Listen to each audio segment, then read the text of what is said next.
de 30 ans, les façades en céramique du lac en ont vu passer des bateaux. Implanté entre Dunkerque, le port et la plage, le lieu d'art et d'action contemporaine, initié par le collectionneur Gilbert Delaine, a été conçu spécifiquement par l'architecte Jean Villerval. C'est une architecture qui est étonnante pour les musées, à l'intérieur comme à l'extérieur, avec différents modules qui viennent s'inscrire autour d'un module central, un bâtiment entièrement recouvert donc de céramique et des pointes, 1, 2, 3, 4, ça dépend de l'endroit où on se place, qui viennent hérisser le ciel. Et ces pointes, en quelque sorte, à l'époque faisaient écho au chantier naval, aux grues et aux chefs des chantiers navals qui se trouvaient juste derrière le jardin de sculpture. Un jardin inspiré de musées d'Europe du Nord, 4 hectares dédiés à l'évasion, dans un parcours où se mêlent nature et chefs-d'œuvre, comme cette très symbolique accumulation d'encre signée Armand. Cette œuvre, elle a été conçue par l'artiste dans son atelier, mais elle a été réalisée sur place à partir d'encre qui venait du port de Dunkerque. L'encre, liaison au port, et le métal, qui fait aussi référence à ce qu'est Dunkerque, donc le premier port sidérurgique de France, c'est évidemment une espèce de métaphore en résonance à ce que peut être le territoire. Rouvert en 2005 après 8 ans de travaux, le musée reste bien ancré dans un territoire en pleine réhabilitation. Le lac, son jardin et ses sculptures sont désormais au cœur du premier quartier créé sur le site des anciens chantiers navals.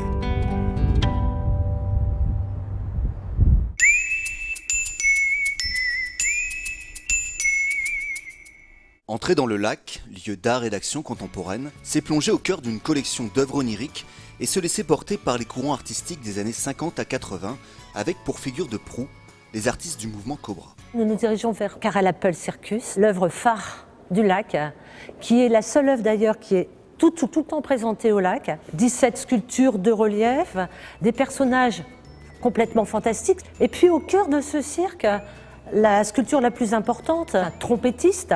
On voit que ce sont d'abord des couleurs extrêmement vives, parce que la particularité de Karel Appel et des artistes du mouvement Cobra, notamment hollandais, c'est qu'en fait, ils essaient dans leur art de rendre compte d'une spontanéité qui est celle de l'enfance. Suite de la visite à l'étage, dans les 1500 mètres carrés du cabinet d'art graphique. En tirant un meuble, là on découvre une œuvre de Jacques Doucet, artiste français du mouvement Cobra, une gravure qui a été offerte par la veuve de Jacques Doucet. Puis si l'on continue, on découvre là une œuvre qui nous rappelle la sculpture que nous avons pu voir du cirque de Karel Appel, donc sculpture et estampe, avec des couleurs extrêmement vives et une matière incroyable. Et puis, normalement, les dessins, on ne les voit pas parce que c'est extrêmement fragile à la lumière. Donc, ces meubles que l'on ouvre et que l'on referme nous permettent de les rendre disponibles quasiment en permanence, comme ici une œuvre de Juan Miro. Donc, ce n'est pas une visite qu'on vous impose, mais c'est une visite que chacun fait à son gré. On a encore cette sensation de liberté si importante pour nous.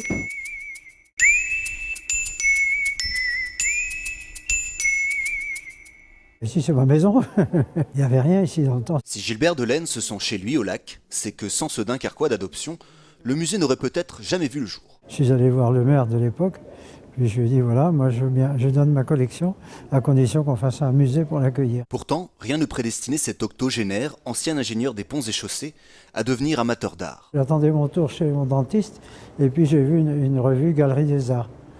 Bon, j'ouvre, je suis tombé en arrêt devant une toile de Quinault. J'étais bouleversé, c'était une révélation pour moi. Chez moi, bon, une famille modeste, on avait ou des reproductions mauvaises ou les calendriers de la Poste. Dans les années 70, porté par sa passion, l'envie de partager et des mécènes, Gilbert Delaine consacre tout son temps libre à constituer une collection d'œuvres contemporaines pour la collectivité. Les vacances, c'était pour aller dans les ateliers d'artistes. Et puis alors, quand ils venaient ici, bon, moi, je n'avais pas les moyens de les loger ni de les nourrir à l'hôtel-restaurant, donc ils descendaient à la maison, quoi. Ils sont tous devenus des amis vraiment intimes, comme César, Armand. Sensible aux artistes de son époque, le collectionneur affectionne particulièrement le mouvement Cobra, sa préférence l'artiste hollandais Karel Appel, dont le cirque de sculpture n'en finit plus d'émouvoir le vieil homme. Voilà le cirque. Je suis comme les enfants, j'y passerai des journées entières ici. Pourtant, ça fait plus de 30 ans qu'on les a. Je les ai vus des centaines de fois, mais à chaque fois, je les redécouvre avec plaisir, c'est magnifique. Je me dis qu'à travers tout ça, j'ai apporté peut-être de la joie aux enfants, un peu de bonheur. Je ne sais pas si j'ai une âme d'enfant, mais bon, je me trouve bien là au milieu de ces sculptures.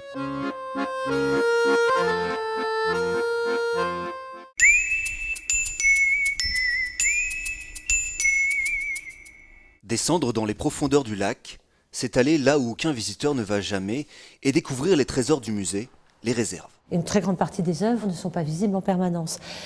Et donc les œuvres sont organisées, il y a des sculptures ou des peintures. Les peintures sont donc sur ces grilles mobiles qui permettent très facilement d'y avoir accès.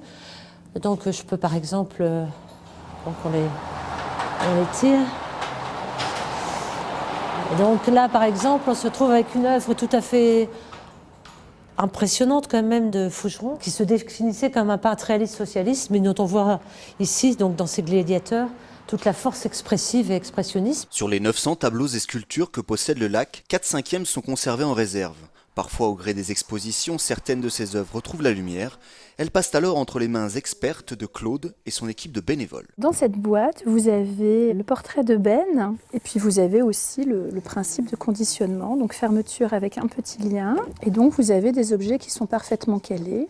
Vous voyez, si je prends la boîte, vous voyez, les objets ne bougent pas. Et ensuite, ils sont préhensibles via des petites languettes qu'il nous suffit de prendre afin de détacher l'objet du fond de la boîte. Des boîtes et des œuvres que vous aurez peut-être la chance de croiser un jour lors d'une de vos visites au lac.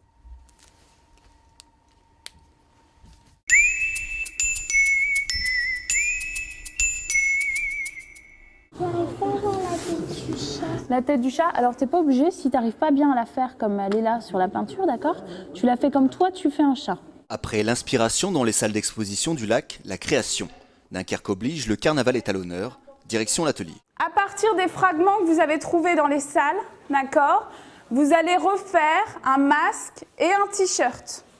Sur ce masque et ce t-shirt, vous reprenez les éléments, mais pas forcément au feutre. Vous pouvez également les faire à partir de fils de fer, de paillettes et de plumes.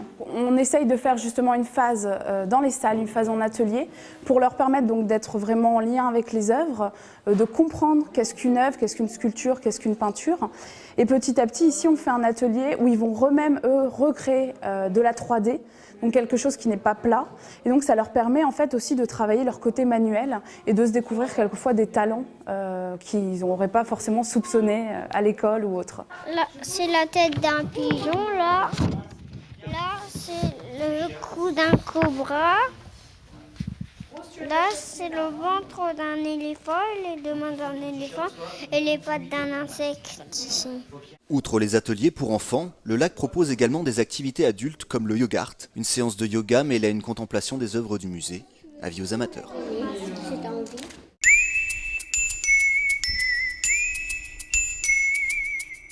Soigneusement rangées, quelques photos jaunies. Aujourd'hui, voilà tout ce qu'il subsiste de l'ancêtre du musée des Beaux-Arts de Calais. Dès 1885, l'idée c'était d'utiliser l'ancien hôtel de ville pour déployer toutes les collections du musée des Beaux-Arts. Et ce musée a été ouvert jusqu'en 1940, date à laquelle la quasi-totalité de Calais Nord a été détruite pendant le siège allemand. Il a fallu attendre de longues années pour qu'il y ait un nouveau bâtiment. Les travaux ont commencé à la fin des années 50 et il a été inauguré donc en 65. La première expo a eu lieu en 66. On a quand même conservé les briques, mais on voit qu'il y a quelques signes dans l'architecture, notamment ce bandeau là qui est beaucoup plus moderne, et puis la structure en béton et poteaux est assez moderne également. Les jeux des horizontales et des verticales, c'est-à-dire une construction quand même assez orthogonale là aussi, c'est quand même assez typique de cette architecture moderniste des années 50 et 60. Mademoiselle Guillaume, qui avait été le conservateur nommé après la guerre,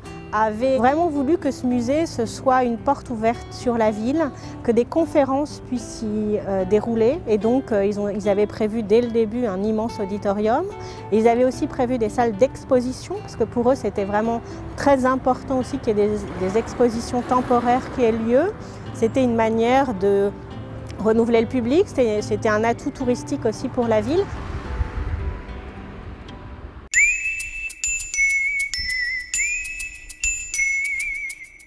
C'est une salle assez emblématique parce que c'est une salle qui traite du monument des bourgeois de Calais et puis de l'iconographie aussi de ce thème. On a à la fois des bronzes de Rodin, des plâtres, des terres cuites, à différentes échelles, des têtes monumentales, des œuvres qui ont précédé le monument des bourgeois de Calais, d'autres qui ont été postérieures, parce que Rodin a aussi réutilisé une bonne partie des têtes ou des corps qu'il avait réalisés pour le monument, et il les a remaniés, réassemblés un peu comme il le désirait.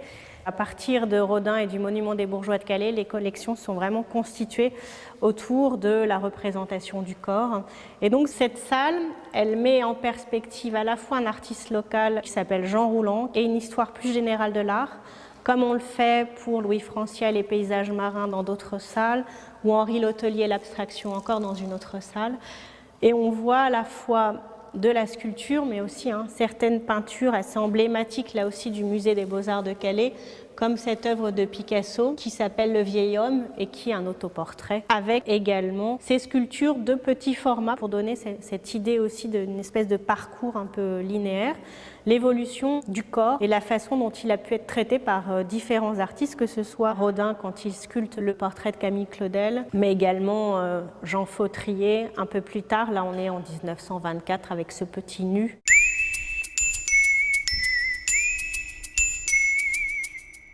Un, 2, 3, stop! Plus personne ne bouge. Vous êtes des statues, comme les statues de Rodin qu'il y a ici. Une performance au musée des Beaux-Arts de Calais, rien d'étonnant pour Claude Catelin. Pour moi, ça a du sens de faire des actions ou de montrer un travail au sein du musée, parce que c'est baigné quand même d'œuvres qui, même, ne fût-ce qu'au niveau de la forme, ont des échos avec mon travail, ou moi j'ai des échos avec elle plutôt. Et ce qui m'intéresse souvent, c'est le rapport au corps, à la mise en équilibre ou en déséquilibre, et en rapport aussi avec les limites qu'on peut physiquement atteindre avec son bras, la possibilité des gestes qu'on peut faire, par les impossibilités aussi voilà, à cause de notre ossature. Une philosophie que l'artiste belge s'attache à transmettre aux jeunes Calaisiens dans le cadre de sa résidence. Les ateliers que je fais avec les enfants sont très influencés par cette envie de leur faire comprendre qu'il y a d'autres possibilités d'être avec son corps que celles qu'ils ont en classe, où parfois ils sont un peu rigides parce qu'il y a un protocole qui l'impose. Et je pensais qu'au musée, ça pouvait être un espace d'expérience pour eux tenter de se positionner différemment dans l'espace, avec leurs membres, avec leurs bras, avec leur tête. Vous vous relevez et puis vous pouvez commencer à marcher un petit peu dans l'espace. La tête bouge et les bras bougent et les coudes aussi. Le poignet, les chevilles. Pas trop vite. Vous allez tout doucement. 1, 2, 3, stop. Comme vous êtes des statues, s'il y a des visiteurs qui vous regardent, ils peuvent. Vous bougez pas.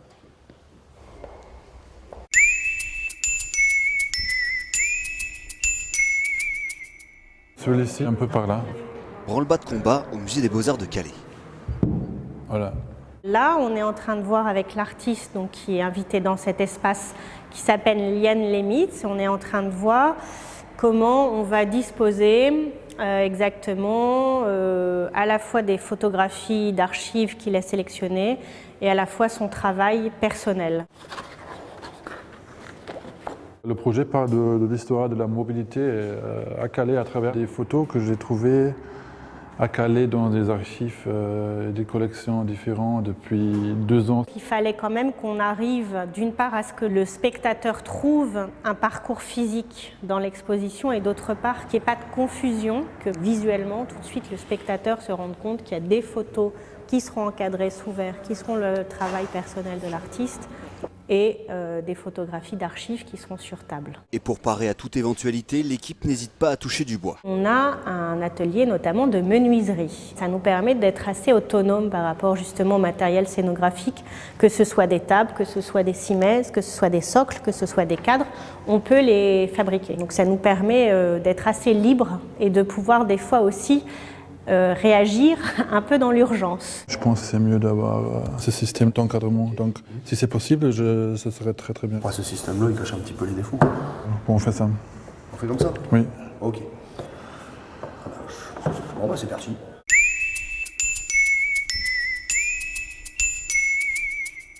On a des balouettes d'Henri Letellier qui se trouvent ici. C'est de la gouache et de la mine de plomb. Visite un peu particulière ce matin aux Beaux-Arts de Calais. Donc on imagine bien que l'éclairage arrive par ce biais et que donc derrière il y a tout ce qu'on a appelé le clair-obscur avec les ombres portées. Donc on va aussi essayer graphiquement de créer ces ombres portées et un minimum de clair-obscur. C'est pour ça que vous avez vu en bas, j'ai préparé un gros cube parce qu'après il va falloir pratiquer tout de même. Passer à la pratique nous permet de se confronter aux réalités matérielles de l'œuvre. On a vu que les dessins qui étaient exposés présentaient différents types de graphismes avec différents outils, différents supports. Et nous ensuite, en lien avec ce que nous venons de voir, nous faisons des petits exercices qui nous permettent de nous confronter tout simplement à cette réalité. Le crayon, on va essayer de le tenir un peu comme ça. Donc on prend un peu de recul avec le support, on va essayer de faire un premier exercice avec ce cube. On ne va pas regarder les détails, vous voyez. On va essayer de le prendre en compte dans son ensemble. Et on va essayer de distinguer le plus possible ce que l'on sait de ce que l'on voit. On est là pour exercer son regard, prendre conscience que parfois les repentirs peuvent être exploités positivement aussi. Lorsque l'on fait une erreur, on peut s'en servir pour la suite de son dessin. Et j'ai chronométré donc nos dessinateurs pour qu'ils ne gardent par exemple que l'essentiel. Donc à nouveau 3 minutes si vous le voulez bien. C'est parti!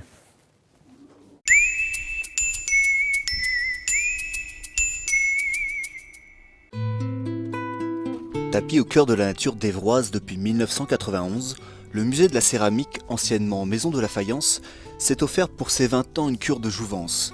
Au programme, extension et amélioration des locaux, tout en conservant l'esprit initial. Notre idée, c'était un petit peu comme si vous aviez dans du sable laissé tomber des carreaux, c'est une composition, et donc les carreaux tombent au départ un petit peu de façon aléatoire. Bon, on a mis un petit peu d'ordre dans tout ça, mais c'est une façon de pouvoir voir les décors aussi bien quand on est au sol que quand on est en haut du site. Et donc ce que vous voyez là, ce sont des carreaux de la série 1864 de la Société d'Èvres, avec cette expression de carreaux géants, puisque vous avez ces toitures qui font 8 mètres par 8, et qui représentent des carreaux qui au départ font un peu plus de 10 cm de côté. Du fait de cette spécificité, ajouter 300 mètres carrés d'exposition supplémentaires aux 800 déjà existants a nécessité quelques ajustements. On a fait en sorte que les extensions réalisées viennent se recomposer avec le volume initial. Malheureusement, on ne dispose plus à Dèvres des fours pour pouvoir réaliser les carreaux décorés tels que vous les voyez. On a dû ruser. Les décors des carreaux ont été réalisés par un ancien faïencier qui est employé par la ville de Dèvres. Et puis les carreaux ont été transportés à Maubeuge, une filiale de la société qui nous avait fait à l'époque les cuissons. Avec cette nouvelle recette, Dèvres passe d'un centre d'interprétation à un véritable musée dédié à la céramique, où désormais le public peut découvrir des pièces jamais exposées auparavant.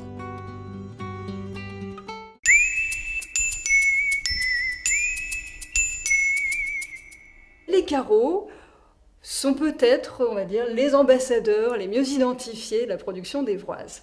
Alors ici, ça a été l'occasion d'en montrer quelques-uns absolument étonnants, et puis d'autres beaucoup plus connus,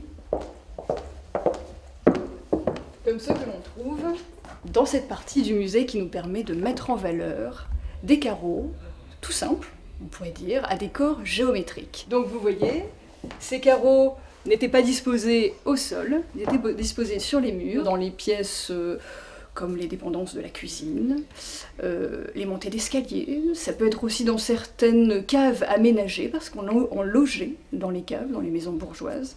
On les trouve bien sûr plus communément dans les ébrasements de cheminées. Finalement, une promenade dans la production d'Évroise, c'est un voyage dans une aire géographique plutôt élargie. En fait, le style de Dèvres, c'est la reproduction avec une grande maestria des autres styles de ceux qui ont fait date. Rouen, là-bas nous avons Strasbourg, Moustier, Lille, Delft. Et puis ici vous avez un très bel exemple de production porcelainière. De la porcelaine dure, de la véritable porcelaine avec du kaolin, a été produite à Dèvres par Gabriel Fourmentreau.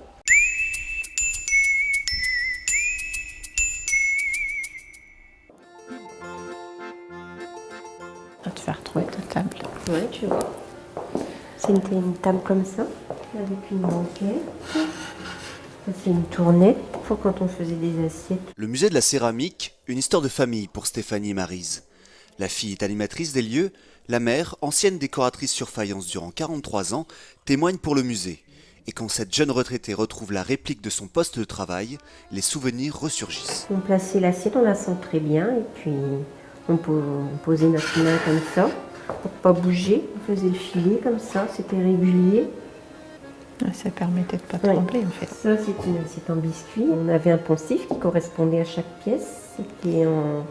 On l'avait fabriqué avec du papier calque et puis on perçait avec des petits trous, avec une aiguille. Ça reproduisait le dessin et puis après on mettait en couleur. Après c'était émaillé avec un émail incolore pour qu'on puisse encore voir le décor. Après ça passait dans un four comme ça. L'expérience transmise par sa mère, Stéphanie la partage avec les visiteurs. À sa façon, l'animatrice perpétue la tradition d'évroise de la céramique. Il y a énormément d'enfants finalement ici à Dèvres dont les parents ou grands-parents ont travaillé dans la faïencerie, donc ils se rendent compte un petit peu de tout ce qui a été fait avant eux et puis essayer de prolonger tout ça au travers du musée. Et pour aller plus loin, Maryse envisage même de partager son savoir-faire lors des ateliers organisés par sa fille.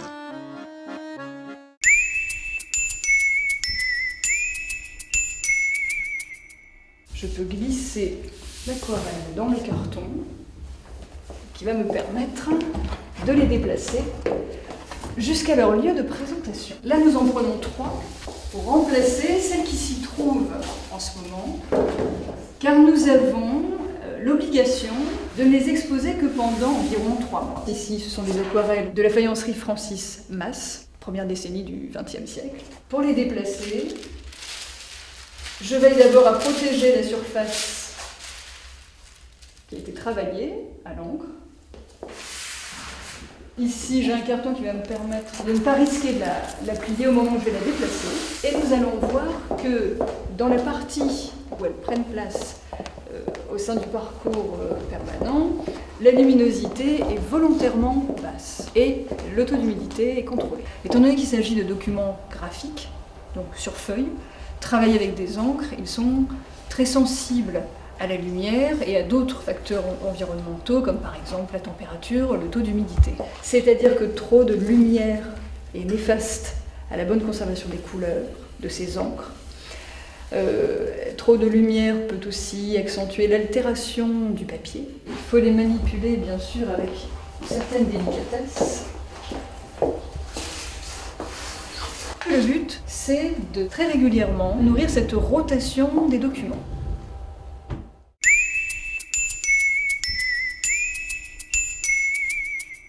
Vous allez commencer par l'atelier poterie. Ensuite, une fois qu'on aura terminé l'atelier, donc vous irez avec ma collègue Fanny pour faire la visite du musée. Dans un premier temps, on va faire un support. Là, on est parti sur l'idée du carreau, mais vous pouvez très bien imaginer une autre forme. On essaie toujours de partir sur une œuvre existante du musée. En fait, donc là, on est parti sur l'idée du bas-relief. Et à partir de ces œuvres, on essaie de reproduire un petit peu forcément plus simple. Donc là, c'est une initiation au modelage. Quand vous aurez ce morceau d'argile, vous allez la pétrir entre les doigts. Donc, ça peut paraître un peu fastidieux de faire cette étape dans un premier temps, mais c'est pour bien préparer la pâte, qu'elle soit facile à travailler, et puis enlever un peu les bulles d'air qui sont au départ dans cette pâte. L'argile que vous allez enlever va vous servir ensuite à réaliser votre animal en relief. En fait, vous allez dessiner votre animal. Justement, pour qu'il ressorte, on va rajouter de l'argile dessus. Donc si vous dessinez tout de suite les yeux, etc., ils ne vont plus apparaître, comme ça va être recouvert d'argile. C'est vrai qu'on a souvent l'image d'un musée où il y a seulement des pièces à voir. On a peut-être l'impression que c'est un peu ennuyeux pour les enfants. Donc justement, on essaie de diversifier, d'attirer le public en famille, en fait. Les parents visitent le musée. Pendant ce temps-là, les enfants peuvent s'initier au modelage sous forme ludique.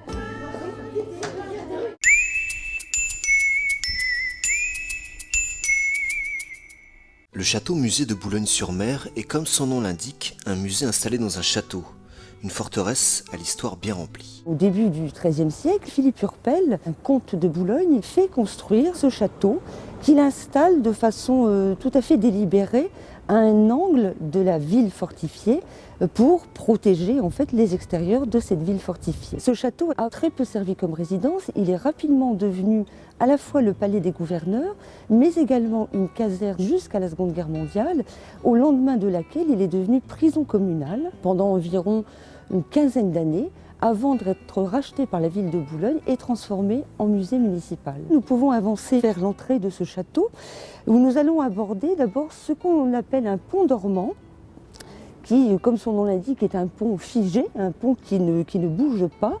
Et ce pont va lui-même s'orienter vers un pont-levis qui fait partie évidemment des grands dispositifs des châteaux forts du Moyen-Âge. Si nous continuons notre chemin, nous arrivons à l'intérieur même du château, bâti autour d'une cour centrale. Et les 2/3 des bâtiments qui entourent cette cour sont percés d'une multitude d'ouvertures qui sont un petit peu incompatibles avec la notion défensive que pouvait avoir ce château fort au Moyen-Âge. Et la raison en est tout simplement qu'à l'occasion d'une transformation en caserne, donc sous Louis XIV, eh bien, on a créé des fenêtres pour éclairer au maximum l'intérieur des chambrées, de manière à accueillir ici un grand nombre de soldats.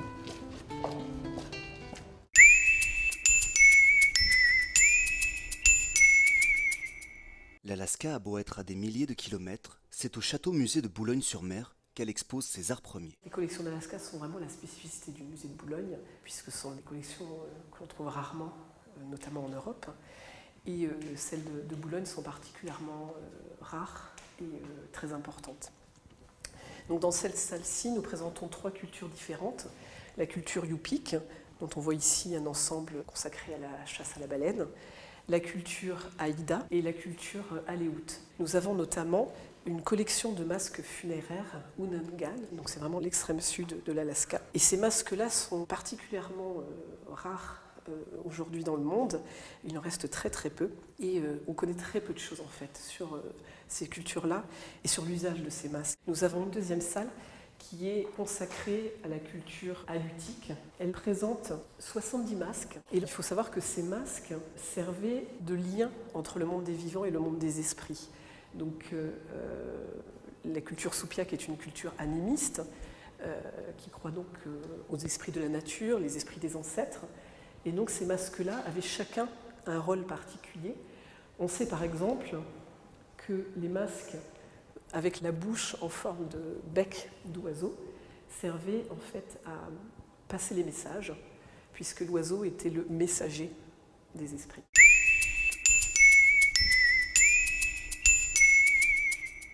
Flâner dans les espaces rénovés du château-musée, un vrai plaisir pour Céline Ramio. Arrivée il y a une dizaine d'années, la conservatrice a contribué à faire évoluer l'image des lieux. J'ai d'abord été responsable des collections, donc à travailler dans les réserves. Donc c'est un musée que je connais, on va dire, vraiment de l'intérieur depuis très longtemps. Et ça faisait longtemps que j'avais envie de moderniser un peu cette image, parce qu'il y a souvent une image un peu austère dans les musées. Surtout que nous sommes dans un château, donc ça peut enfermer encore davantage. Et donc on a travaillé pendant longtemps sur la réflexion, sur ce nouveau parcours, sur la nouvelle présentation. Des changements avec un seul objectif pour Céline Ramio, satisfaire au mieux les visiteurs. Ce qui me touche le plus actuellement, c'est de voir un public qui revient, un public qui venait peut-être un peu moins et qui recommence à venir, notamment les familles, qui naissent avec les enfants et qui s'éclatent en fait pendant la visite.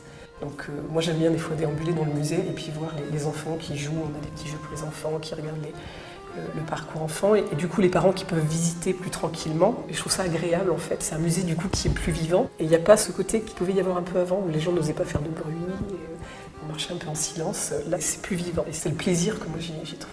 Une satisfaction que la conservatrice dédie volontiers à ses collaborateurs. C'est d'autant plus intéressant que toute l'équipe du musée a participé à ce réaménagement. Donc c'est un peu le bébé de l'équipe entière du musée, pas seulement le mien.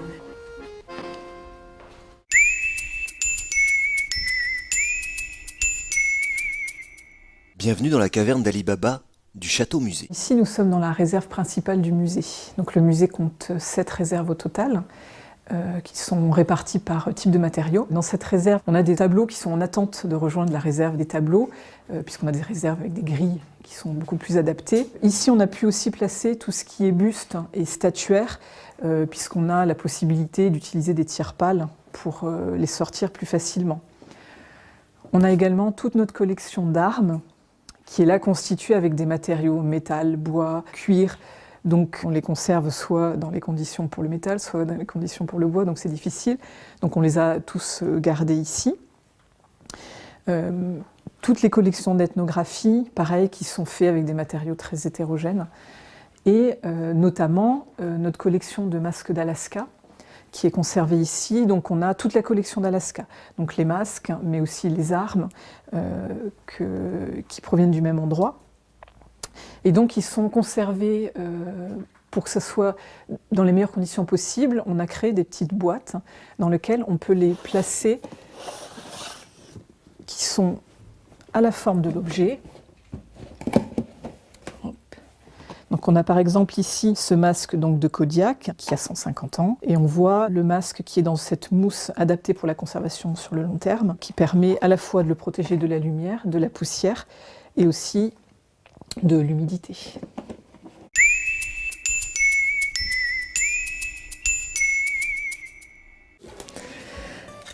Alors pour le hors-les-murs. On va aller dans le sachet avec juste le papier qui l'entoure comme ça. Aujourd'hui, c'est jour de sortie pour une œuvre du Château-Musée. Le hors-les-murs, c'est rencontrer des personnes qui n'ont pas pour habitude de venir au musée ou qui en sont empêchées pour différentes raisons, pour des raisons sociales, pour des raisons aussi de maladie ou parce que tout simplement le musée ne fait pas partie de leur habitude.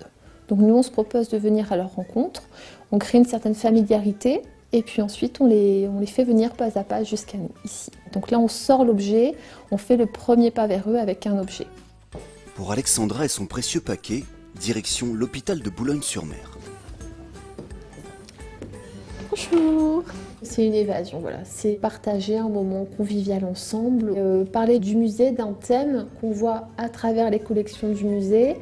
C'est un petit moment de détente également, c'est découvrir un objet, se pencher sur quelque chose qui ne fait pas partie forcément du quotidien. La maladie quand même isole, donc là ça me fait passer une après-midi, je vois du monde, c'est très bien. J'ai appris beaucoup de choses, parce que l'Égypte c'est vrai que bon, on connaît les pyramides, on connaît ces choses-là, mais bon à part ça, et là j'ai eu la chance de voir un objet de plus de 2500 ans, donc c'est vraiment super. Et je regrette vraiment pas d'être venue. Il n'y a pas tous les symboles, tu vois, il y a une espèce de couronne. Ouais.